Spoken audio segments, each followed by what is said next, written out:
Hi! It's Emmy Grace. I'm a mompreneur na kumikita habang nasa bahay. Nagsimula lang ako sa isang simpleng home-based printing business, isang gunting at lumang printer. Doon lang talaga ako nagsimula. At yun lang ang pinagsimula ng lahat ng mga ito. Pero ngayon ay nagkikreate na ako ng mga journals, planners, devotionals, mga activity books ng mga bata, learning materials at iba pang mga paper products. Meron din akong create na isang course na ang tawag naman ay Papers to Profits. So dito ko naman itinuturo sa mga stay-at-home moms or kaya naman sa mga homeschooling moms na kagaya ko din or kaya ay mga individuals na passionate sila in creating paper products. Tinuturo ko dito kung paano mag-set up na isang printing business or home-based printing business at kumita rin habang nasa bahay. So kung gusto mong magsimula ng isang low-cost printing business, notepad making is a great way to start. Kaya ngayon, ang i-share ko sa inyo ay paano ba tayo mag-create ng mga notepads that sell. Ano ba yung mga tools, mga supplies na kailangan natin para makapag-create tayo ng mga notepads na sobrang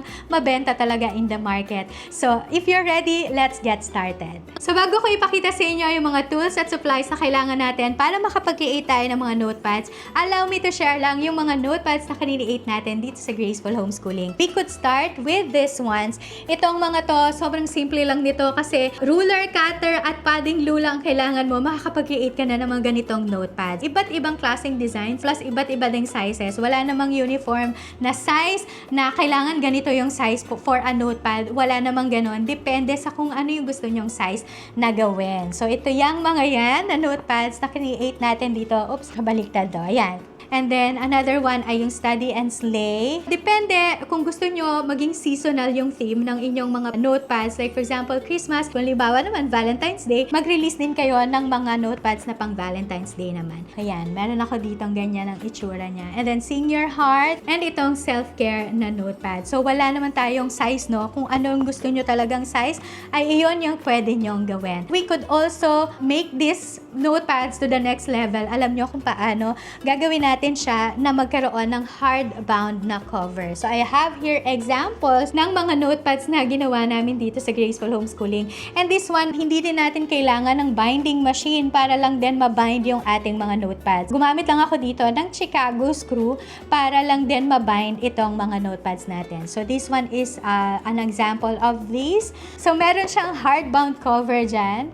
And then, pwede mo na itong gamitin at ipang regalo kung sa halimbawa mga ikakasal. Pwede din natin tong gawin for giveaways, souvenirs sa mga events. So, I have here, itong planner naman ito, self-care planner. And then, ginawa ko siya na hardbound na notepad din or refillable notepad. So, this one naman ay ganun din. So, ito naman yung cover natin. And, meron din ito. Kung matatandaan nyo, no, meron tayo dito. So, meron tayo ditong Senior Heart. Notepad lang siya as is. Pero, ito ay ginawan ko na siya ng hardcover. So, naka-Chicago screw din ito. Tapos, refillable ito kasi natatanggal yung screw nito. Tapos, pwede din kayo magbenta ng mga refillable na notepads. Meron ako ditong ginawa. Ito naman ay back-to-back yung kanyang hardcover. So, meron niyang hard dito, hardcover din ito. Pwede mo lang siyang ganunin. Ito ngayon yung susulatan mo. Meron na tong pagka-premium na quality. So, nakita nyo naman yung difference with this regular notepads sa mga nakaganitong mga notepads natin. Malaki talaga yung difference. This one ay malaki din ang market ng ating mga notepads na ganito. This one naman ay malaki din yung market natin kasi kung halimbawa explore natin yung mga events na pwede nilang maging souvenir ito. Pwedeng corporate giveaways din yung mga ganito. So lalagyan lang ng logo ng company sa likod. Meron din ako dito ang mga ginawa naman na instead na refillable siya ay hardbound din siya pero ganito. Ito naman ay kinakailangan na natin dito ng binding machine kasi meron akong nilagay dito na loop wire. So kailangan na natin magkaroon ng binding machine para lang ma-lock natin or ma-press natin at ma-close itong loop wire na ginamit natin dito. Pero ganyan ang itsura niyan, di ba? Ang cute. Tapos, pagka lalagay mo sa bag, pwede mo nang itupi yan. So, this one is a meal planner. And then, another one na meal planner din ay ito naman. So, this one ay natutupi siya. Yan. So, natutupi siya. And then, meron ka ditong meal plan. Tapos, meron ka din ditong grocery list. So, ay ipupunitin mo lang ito para kung halimbawa halimbawa, pupunta ka sa grocery, no? So, punitin mo na lang yung grocery list mo. Yan, punitin mo na lang yan. Tapos, ito na yung dadalhin mo ngayon doon sa grocery store. So, yan yung another example. Now, meron akong ginawa na mas level up dito sa ganitong notepad, which is, nilagyan ko naman siya ng elastic band. So, meron siyang elastic band dito na para hindi naman siya madaling bumukas, ganyan. Pero, the same lang din yung content nito. Pero, ito kasi, maano lang siya, pag nilagay mo siya sa bag, so hindi siya masyadong sturdy. Pero kung meron kang elastic band, ay magiging sturdy ang dating. Hindi siya ma-open, hindi siya masisira sa bag mo. Eto, so ang dami ko ng klase. Biruin nyo, isang design lang ito, pero ang dami mo nang pwedeng gawin. So, itong senior heart, ayan, meron pa akong ginawang isa pa dito na notepad naman. Ito naman ay booklet siya. Di ba? Ang ganda. Tapos, i-close mo lang siya. Pwede mo din lagyan ito ng elastic band para naman mas premium din yung dating. Pero, look at that. Di ba? Imagine, isang design lang yan. Pero, ang dami na nating pwedeng gawin na mga notepads or types of notepads. And last one naman ay itong Feel the Moment. So, meron din ako nilagay dyan na elastic band. Ganito naman ang itsura niya. So, instead siya na dalawa, 'di ba? Itong booklet na 'to ay dalawa siya. Yan. So, ginawa ko na lang ng isa siya. Nilagyan ko siya ng elastic band sa gitna naman ng ating notepad. Ito ay sa magkabilang, ayan, sa taas at sa baba ko nilagyan ng elastic band. Pero this one ay sa gitna ko lang siya nilagay. Well, tipid yon kasi mas tipid ka sa materyales kasi isang eyelet lang yung gagamitin mo dito. Dahil isa lang yung butas natin. So, diba? Ang cute. Ang ganda nito. Tapos ito yung itsura niyan sa loob. Ayan. Ang ganda-ganda nito. So now, iyan yung mga example ng mga notepads na pwede nyong i-explore, pag-aralan at gawin. So, bago tayo magsimula kung paano gawin itong mga notepads na to, ay ito yung mga materials or basic materials na kailangan natin. So, kailangan natin syempre ng bond paper. So, dito ko piniprint yung aking mga projects. Well, kahit mga journals, devotionals, planners, dito ko sa paper 1, 80 GSM na premium paper ang ginagamit ko. Hindi ako bumababa ng 70 GSM dahil lalo na pag mga notepads kasi sinusulatan natin to. Posible kasi na mag-bleed out talaga sa likodan ng ating mga paper. Actually, pag 80 GSM tapos ang ginamit natin yung mga highlighter pens, talaga nagbe-bleed out yan sa likod. Pero pwede na yung 80 GSM na gamitin. Kung gusto mo naman ay pwede ka din mas mataas na GSM like 100 GSM para mas premium yung quality ng iyong mga notepad. So this one, ito yan, ginagamit ko, bond paper 80 GSM. I also use naman itong QUAF na glossy paper or photo sticker paper para naman doon sa aking cover. Ito yung gagawin natin mamaya. Ito yung ginagamit ko para dito sa aking mga cover. So sticker paper ito, pero glossy siya para mas matingkad, mas vibrant yung color natin. And then, gumagamit din ako ng cold laminating film or ito yung tinatawag na phototop para naman i-cover yung ating mga cover. Like for example, ito, yan, nilalagyan natin yan ng phototop para lang din maprotection na natin yung ating mga paper projects na hindi sila mabasa or kaya naman ay hindi ma-scratch. Okay, so papatungan natin itong phototop. Kailangan din natin ng chipboard. So kailangan natin ng chipboard para sa ating mga hardcover ng ating mga notepad. Ang ginagamit ko na chipboard ay number 30. Ito ay number 30. So, ito naman ay parang 1.2 mm naman siya. So, nag-cut na ako dito. Tatlo ang gagamitin natin ngayon. Itong isang to ay 17 by 11.5 cm. Ito naman ay 1 cm. And then, kailangan din natin ng padding glue. So, ito ngayon yung mag-glue ng ating project. Meron kayong makikita na iba't ibang kulay ng mga padding glue. So, merong mga pastel colors, meron din namang mga loud colors. Like for example, color red and color blue, color green. Meron kayong makikita niyan in the market. But I always use white and transparent sa aking mga projects para malinis siyang tingnan. So, yan o. Wala kayong makikita na mga ibang kulay dahil color white yung nilagay ko sa aking mga notepads. Now, for the tools naman, ang ginagamit ko lang usually ay cutter. Kung wala pa kayong mga heavy duty na paper cutter, pwede kayong mag-start with itong cutter na to. Binili ko lang to sa hardware store. Tapos, bumili din ako nitong acrylic ruler. Mamaya, ipapakita ko sa inyo kung paano siya gagamitin. Gumagamit din ako nitong clamps na to. Mamaya, makikita nyo din kung para saan siya gagamitin. Kung meron kayong kailangan na ruler, pwede din tayong gumamit ng ruler and pencil. Tapos, mga scrap ng cardboard paper kasi mamaya ipapakita ko din sa inyo kung saan sila gagamitin. Now, we will start with paano ba tayo gagawa ng ating mga notepad. So, ito yung template na gagamitin natin. First, I'll show you kung paano tayo magka-cut using yung ating ruler at yung utility cutter. So, ganito ang ginagawa ko. Nire-resize ko lang siya para dalawa na agad yung ilalagay natin sa isang bond paper. Okay, so we'll start with cutting these ones muna. So, gumagamit lang ako ng self-healing mat. So, self-healing siya na tinatawag kasi pag nakat mo siya, hindi mo makikita yung mga marks ng cutter mo. So, ililay flat ko lang yan sa table. And then, medyo i-edge natin siya. Ikunin lang natin itong ating project. Ilalagay natin yung ating ruler o yung ating acrylic ruler dito sa ibabaw. So, make sure lang na pantay-pantay pa rin talaga yung mga papel para pag kinat natin siya maya-maya, magpapantay-pantay din siya. Using this clamp lang, ito yung ilalagay natin dito sa ating table. I will use dalawa para hindi talaga magmo-move yung paper natin pag nag-cut tayo mamaya. Mag-start na tayong mag-cut ng ating paper.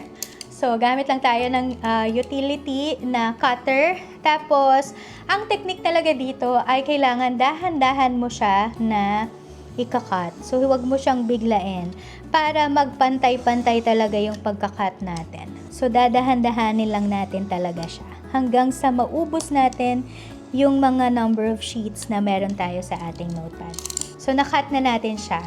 So, ibig sabihin, even with just these simple tools, pwede na talaga tayong magsimula ng ating business. So, huwag kayong mag-alala kung wala pa kayong mga binding machine or kaya naman wala pa kayong mga rim cutter. With just these basic tools, pwedeng-pwede na tayong magnegosyo. Okay, so, make sure ulit na pantay lang ulit yung ating mga templates para pantay din siya pagka ginupit natin or kinat natin siya. And then, the same lang din siya ng process kung paano natin siya ginawa kanina. So, hanggang sa makat natin all sides and then kakat natin siya in half para lang mabigyan tayo ng notepad na size na gusto natin. So, this is the last cut na meron tayo kasi ito na yung nasa gitna. Ika-cut na natin sila in half. Alright, so nakat na natin with just using itong mga simple tools like itong ating acrylic cutter, utility knife, and yung ating clamps.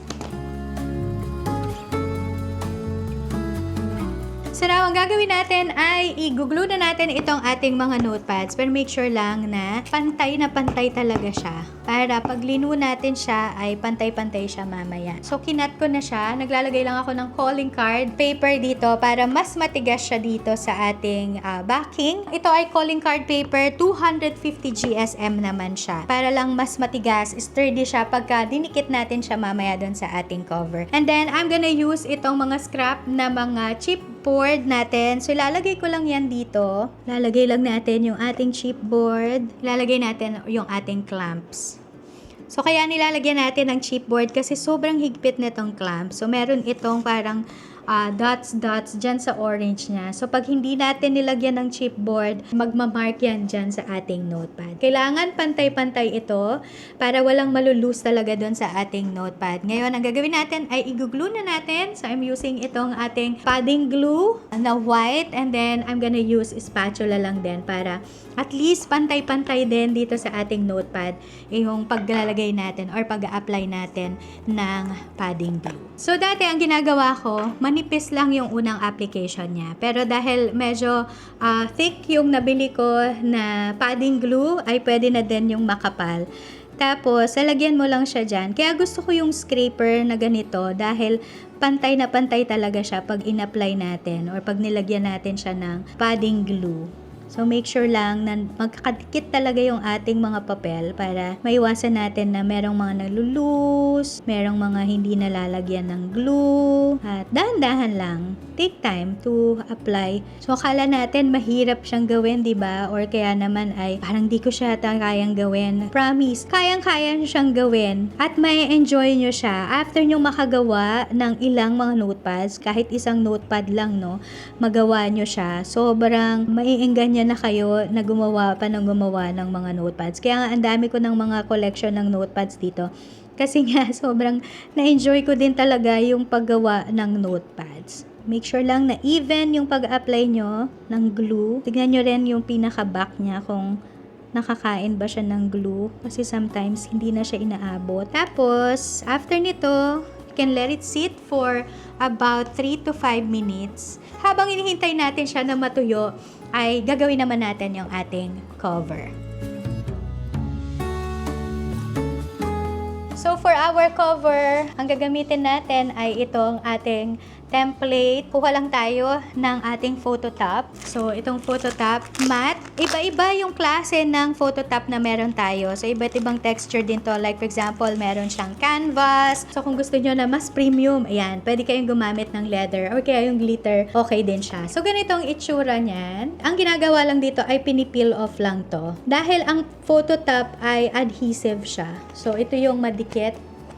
Tapos, ang technique dito ay mag-fold ka lang ng maliit kasi pag ang ginawa mo ay tinanggal or pineel off mo na tong buong papel, ang hirap na niyang ilagay dito sa ating sticker paper. So, i-lay flat nyo lang siya. Make sure na yung pinapatungan nyo ay wala siyang dumi or kaya wala siyang magmamark dyan sa ating cover. Ilalagay nyo lang itong photo top. Akala nyo, minsan sobrang simple ng paglalagay ng photo top. Ang dami na naming experiences na hindi siya madali. It takes practice talaga para mai-apply ang ating photo top. And then, gumagamit lang ako ng ganitong scraper para i-scrape itong ating photo top.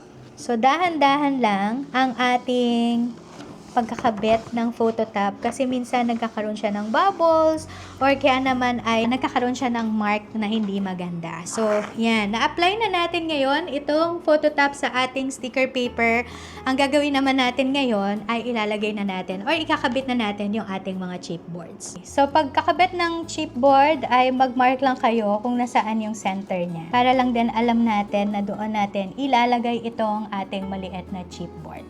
So, dyan siya. Well, hindi pa to didikit ha, kasi doon dapat sa kabilang side natin siya. Pero, ang ginagawa ko lang kasi ay sinusukat ko lang siya para at least alam ko lang din kung saan siya ilalagay. Sukatin lang natin para alam natin na nakasentro yung mga chipboards natin doon sa ating project. Then, ang gagawin ko dito ay papress mo lang siya para hindi gumalaw yung chipboard mo.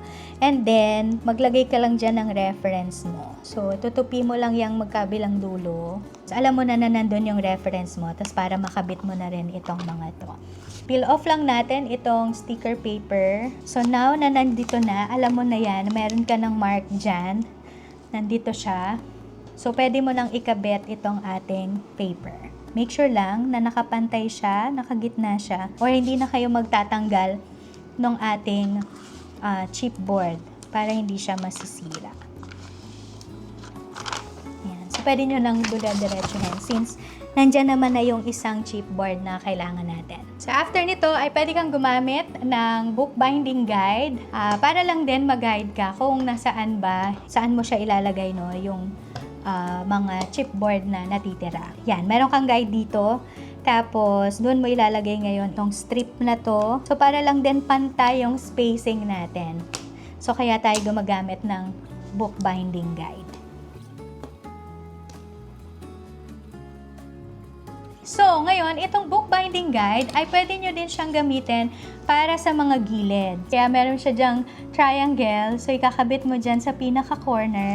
Tapos, ito ngayon yung hihiwain mo or hahatiin mo using your utility cutter. Pero ako, ang ginagawa ko lang ay dahil mas kabis ako na magunting, para lang din, alam ko din na hindi na susobra yung gilid-gilid niya, yung corner niya. So, ginugupit ko na lang to. Dahil alam ko na yung gusto ko na cut for my project. So, gugupitin ko lang siya na ganyan. Gupitin mo lang siya lahat ng sides. Yan. Pero kung hindi mo pa siya kabisado, pwede kang gumamit ng bookbinding guide. Ang gagawin naman natin ngayon ay ifo-fold lang natin yung mga sides. And then, pwede kang gumamit ng mga flat na ruler or kaya naman ay, ang ginagamit ko dito ay ganito para mas madali lang siyang i-flatten out. So, kailangan ma-make sure nyo na na-flat nyo na siya talaga para dumikit siya doon sa ating chipboard. Ganun din. Gawin nyo lang din sa lahat ng sides yan. So, make sure na nakadikit talaga siya. So, natapos na natin ikabit yung mga chipboard para sa hardbound cover. Pero, kung mapapansin nyo, pag binuksan yan, ay hindi pa siya malinis. So, nakikita pa rin natin yung ating chipboard. So, ang ginagawa ko lang ay naglalagay lang ako ng sticker paper dito sa ating itong pinaka-back cover para lang din malinis siyang tingnan. So, sukatin mo lang siya para alam mo lang din kung saan mo siya ikakat. So, nalagyan ko na siya dyan. So, ang ginagawa ko dito ay mas maliit siya na size. So, kung ito yung iyong line, so, kakat ko lang siya ng mas maliit na size para lang hindi siya susobra doon sa ating back cover. So, same din siya dito sa kabilang side. So, ganun din ang gagawin natin. Pero, liitan nyo lang para at least hindi naman siya susobra. So, check nyo lang siya ngayon kung sakto na yung size niya. Tapos, adjust nyo na lang siya based sa gusto nyong size. Now, pwede kayong mag-print ng kahit na ano dito sa ating photo sticker paper. Pero ako, ang prefer ko lang ay white. Pero parang sana nga pinaprintan ko siya ng color pink para lang din nakamatch siya dito sa ating pinaka-cover. So, didikit na natin ito ngayon dito sa ating back cover. So, make sure lang na makukuha nyo yung buong back cover niya. Pwede mo na lang hilahin to kasi sticker paper naman siya. Then, pwede mo siyang itupi para makita mo yung dugtungan niya. Ayan, ang ganda na niya, no? Okay, so this one ay excellent job na weekly planner siya. So, let's see kung tuyo na siya. Ayan, natuyo na yung ating notepad. So now, ikakabit naman natin yung elastic band. So wala na akong ibang elastic band. Ito na lang ang meron ako dito available. But, halimbawa, hindi naman notepad ang gagawin nyo, no? Pwedeng ikabit nyo muna itong elastic band bago nyo ikabit itong pinaka-sticker paper natin sa ating back cover. So, isasentro nyo lang yung ating punch. So, gamit lang ako ng eyelet puncher. Pwede nyo naman siyang sukatin, no, ng ruler kung saan siya nasa gitna. Pero kung halimbawa, confident naman kayo na, okay, nakagitna naman yung punch ko, okay lang din naman. So, punch lang natin siya. So, ang gagawin nyo lang dyan ay gagamit kayo ng eyelet gourmet, ang tawag nila dito. Yan, merong iba't ibang klaseng sizes to. Ganon itsura niya. Ikakabit lang muna natin itong ating elastic band. Kabit natin siya dito, ating elastic band, and then, hold on. Kailangan sukatin natin siya para alam lang din natin kung gaano kahigpit yung elastic band na kailangan natin. Parang wag naman siya masyadong maluwag, parang hindi siya naka-elastic, no? So, kabit na natin tong ating elastic band. Mas madali ito kaysa yung usual na garter. Huwag kayong mag-alala kasi yung mga garter, meron din yung iba't ibang colors. So, pwede kayong mag-explore din ng iba't ibang colors na mga elastic band. So, gaganyan mo lang siya. Tapos, ilalagay mo lang. So, itong pinaka-ganyan ay dapat iyan yung nasa labas para maganda siyang tingnan. Medyo mahigpit lang ito. Ito yung medyo mahirap siya talagang ikabit. So, yan. So, nakabit na natin siya. Pero, ipapunch natin to gamit ulit yung ating eyelet puncher. And then, dito natin siya ilalagay. So, higpitan mo lang siya para lang din magsara siya talaga ng sobra. Yan. Okay? Ngayon, pwede natin itong gupitin or i-cut natin para mas malinis siyang tingnan. Don't worry, hindi na yan makakalas kasi nakalock na siya with the eyelet. Yan. So, nakabit na ang ating elastic band dito sa ating project. Kakabit natin ngayon itong ating notepad. Okay, sa pagkakabit nitong notepad ay gagamit lang tayo nitong double-sided adhesive. And then, depende na sa inyo kung gaano kadami yung gusto nyo, no, na ilagay na adhesive or double-sided adhesive. Pero kung naglalagay ako on all sides, pero hindi naman siya yung buong sides ay nilalagyan ko siya ng double tape adhesive. Pero para lang ma-secure yung ating project, pwede natin talagang kapalan yung paglalagay ng adhesive. So ngayon, ipapantay mo lang siya or igigitna mo lang no, yung pagkakalagay mo ng iyong notepad dito sa ating cover. And there you have it! So ito na yung ating notepad. Look at that! Diba? Sobrang ganda niya and elegant and it looks so excellent. Okay, so pag binuksan nila, ito ngayon yung laman niya. Another question is, paano ko ba ibebenta itong mga notepads na to? So, yan yung mga usual questions din na nare-receive namin sa Graceful Homeschooling Plus. Paano ba siya i-market? Saan ko ba siya ibebenta? So, eto ang mga tips na ibibigay ko sa inyo. So, number 1 ay mag-post lang kayo sa inyong mga social media accounts. So, post kayo sa Facebook nyo, TikTok, Instagram, kung ano man yung mga social media accounts na meron kayo. But, wag lang naman tayo din post ng post, no? Basta-basta na parang nagbenta lang tayo na nagbenta sa ating mga social media accounts. Make sure lang that you add value. So, paano ba tayo mag-add ng value sa mga postings natin? Tapos, at the same time, nagbebenta na rin tayo. So, like for example, naghahanap ka ba ng tool na makakatulong sa'yo kung paano mag-organize ng mga bagay na nangyari sa buhay at bahay mo? Alam mo ba na nandyan din ako sa ganyang struggle before, but kaya I created this notepad para makatulong sa akin na ma-organize ko mga nangyayari sa bahay at buhay namin. So, yan! At ngayon, yung excellent job, it's a weekly plan and then blah, blah, blah, blah. So, ngayon, nakapag-add na kayo ng value, nakapagbenta pa kayo, di ba? So, yun yung number 1 tip, mag-post lang kayo sa mga social media accounts ninyo. Second ay, mag-join lang din kayo sa mga Facebook groups wherein pwede din kayong mag-post ng mga products na binibenta nyo. But, of course, kinakailangan lang din natin na mag-comply din dun sa mga community guidelines ng mga Facebook groups na sasalihan natin. And pwede din kayong magbenta sa mga e-commerce platforms natin like Shopee, Lazada, and TikTok Shop. But itong mga e-commerce platforms natin ngayon ay nagre-require na sila ng BIR registration. Kaya kinakailangan yung i-secure itong mga to bago kayo magkapag-open ng inyong shop. Pero for mga beginners no, in this kind of business, so pwedeng i-maximize muna natin yung ating mga social media accounts. And pwede din tayong mag-offer ng mga custom design. So ito talaga yung patok na patok. So pwedeng lagyan mo lang ng pangalan nila to, mako-customize mo na talaga yan. Maglagay ka lang ng charms dito na favorite nila, mako-customize na natin. At napakalaki ng market kapag ka-customizable yung mga products natin. So, ready ka na ba magsimula ng iyong notepad printing business? So, ito yung mga steps na kailangan natin i-take. Step number 1 ay mag-invest kayo sa basic tools at basic printer. Hindi nyo kailangan ng mamahaling equipment or kaya naman ay mamahaling printer.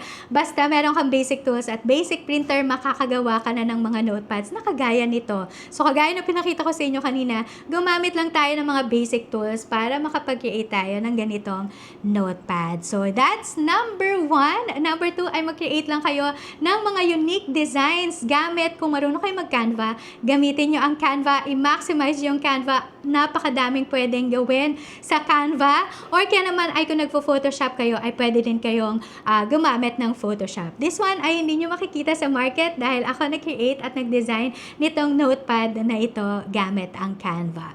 That's step number 2. Step number 3 ay i-market mo ang iyong mga products sa iyong social media accounts like Facebook, Instagram, or TikTok, or kaya naman ay sumali ka sa mga Facebook group. So, yan yung mga steps na kinakailangan. Well, simple steps lang ito para magkaroon tayo ng notepad printing business. At alam niyo ba, sa Papers to Profits ay yan yung mga tinuturo natin, no? Paano ka makapag-create ng mga products gamit ang mga basic tools at basic printer. So, isa lang itong notepad, no, sa mga products na pwede mong makreate gamit ang mga simple tools. At iyon yung tinuturo natin sa Papers to Profits. And And also, tinuturo din natin dyan kung paano ka makakapag-design ng mga products na gusto mong ibenta. So, meron tayo dyang mga Canva designs na mga lessons, video lessons. And also, ang hope namin talaga at ang goal namin ay makapag-produce kayo at makapag-create kayo ng own designs ninyo. So, yun yung goal natin sa Papers to Profits. And of course, hindi naman natin ihang kayo doon na basta makagawa lang kayo ng mga products. Pero, tinuturo din natin paano ba tayo magmamarket, paano ba tayo magbebenta ng ating mga create na mga products. So, iyan lang yung ilan sa mga lessons na tinuturo natin sa Papers to Profits. Excited na ako na makita ang notepad printing business mo. Kaya naman mag-comment ka sa comment section kung meron ka mang mga questions. So, thanks so much and I hope that I'll see you again on my next one. God bless everyone and I will see you around. Bye!